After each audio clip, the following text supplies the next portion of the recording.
নবীদের গুণ কিভাবে ছিল দেখুন। একটা নবী তার বেটার বউকে কিভাবে পরীক্ষা করলো দেখুন।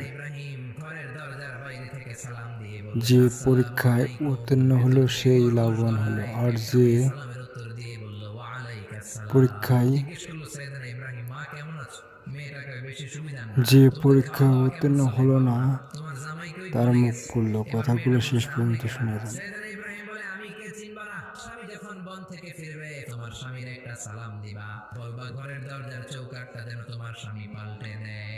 এই কথা বলে ইব্রাহিম চলে গেলেন। ইসমাইল আসার পরে বিবি বলতে আরম্ভ করছে, দুপুরবেলা একটা বুড়া এসেছিল। বুড়া সাইয়েদনা ইসমাইল বলে, কোন বুড়া আসছে, কি বলছে? বিবি বলে, আপনার সালাম বলছে। ওয়ালাইকুমুস সালাম। আর কি বলেছে? আর বলছে ঘরের দরজার চৌকাঠ যেন আপনি পাল্টে ফেলেন। এই কথা বলার পরে সাইয়েদনা ইসমাইল চিৎকার দিয়ে বলে, ও কি করলি তুই? নিজের কপাল পুড়লি, নিজের কপাল নিজে কুড়াল মারলি।